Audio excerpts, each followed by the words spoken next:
Judges chapter 16. Samson and Delilah. One day Samson went to Gaza, where he saw a prostitute.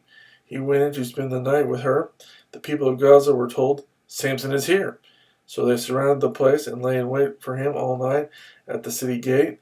They made no move during the night, saying, "At dawn we'll kill him."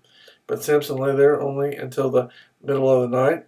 Then he got up and took hold of the doors of the city gate, together with the two posts, and tore them loose, bar and all.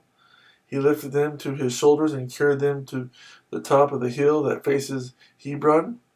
Sometime later, he fell in love with a woman in the valley of Sorek, whose name was Delilah. The rulers of the Philistines went to her and said, "See if you can lure him into showing you the secret of his great strength and how we can overcome him, so we may tie him up and subdue him. Each one of us will give you 1,100 shekels of silver." So Delilah said to Samson, "Tell me the secret of your great strength and how you can be tied up and subdued." Samson answered her, "If anyone ties me with 7 fresh thongs that have not been dried, I'll become as weak as any other man." Then the rulers of the Philistines brought her 7 fresh thongs that had not been dried, and she tied him with them. With men hidden in the room, she called to him, "Samson, the Philistines are upon you." But he snapped the thongs as easily as a piece of string snaps when it comes close to a flame. So the secret of his strength was not discovered. Then Delilah said to Samson, "You have made a fool of me. You lied to me. Come now, tell me how you can be tied." He said, "If anyone ties me securely with new ropes that have never been used, I'll become as weak as any other man." So Delilah took new ropes and tied him with them. Then, with men hiding in the room, she called to him, "Samson, the Philistines are upon you." But he snapped the ropes off his arms as if they were threads. Delilah then said to Samson, "Until now you have been making a fool of me and lying to me. Tell me how you can be tied." He replied, "If you weave the 7 braids of my head into the fabric on the loom and tighten it with the pin, I'll become as weak as any other man." So while he was sleeping, Delilah took the 7 braids of his head, wove them into the fabric, and tightened it with the pin. Again she called to him, "Samson, the Philistines are upon you." He awoke from his sleep and pulled up the pin and the loom with the fabric. Then she said to him, "How can you say I love you when you won't confide in me?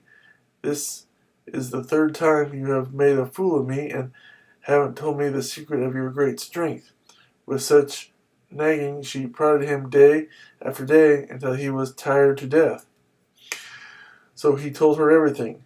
"No razor has ever been used on my head," he said, "because I have been a Nazarite set apart to God since birth. If my head were shaved, my strength would leave me, and I would become as weak as any other man." When Delilah saw that he had told her everything, she sent word to the rulers of the Philistines, "Come back once more. He has told me everything." So the rulers of the Philistines returned with the silver in their hands. Having put him to sleep on her lap, she called a man to shave off the 7 braids of his hair, and so began to subdue him, and his strength left him. Then she called, "Samson, the Philistines are upon you." He awoke from his sleep and thought, "I'll go out as before and shake myself free." But he did not know that the Lord had left him. Then the Philistines seized him, gouged out his eyes, and took him down to Gaza. Binding him with bronze shackles, they set him to grinding in the prison. But the hair on his head began to grow again after it had been shaved. The death of Samson. Now the rulers of the Philistines assembled to offer a great sacrifice to Dagon, their god, and to celebrate, saying, "Our God has delivered Samson, our enemy, into our hands." When the people saw him, they praised their God, saying, "Our God has delivered our enemy into our hands, the one who laid waste our land and multiplied our slain." While they were in high spirits, they shouted, "Bring out Samson to entertain us." So they called Samson out of the prison, and he performed for them. When they stood him among the pillars, Samson said to the servant who held his hand, "Put me where I can feel the pillars that support the temple, so that I may lean against them." Now the temple was crowded with men and women. All the rulers of the Philistines were there, and on the roof were about 3,000 men and women watching Samson perform. Then Samson prayed to the Lord, O sovereign Lord, remember me. O God, please strengthen me just once more, and let me with one blow get revenge on the Philistines for my 2 eyes. Then Samson reached toward the 2 central pillars on which the temple stood, bracing himself against them, his right hand on the one and his left hand on the other. Samson said, Let me die with the Philistines.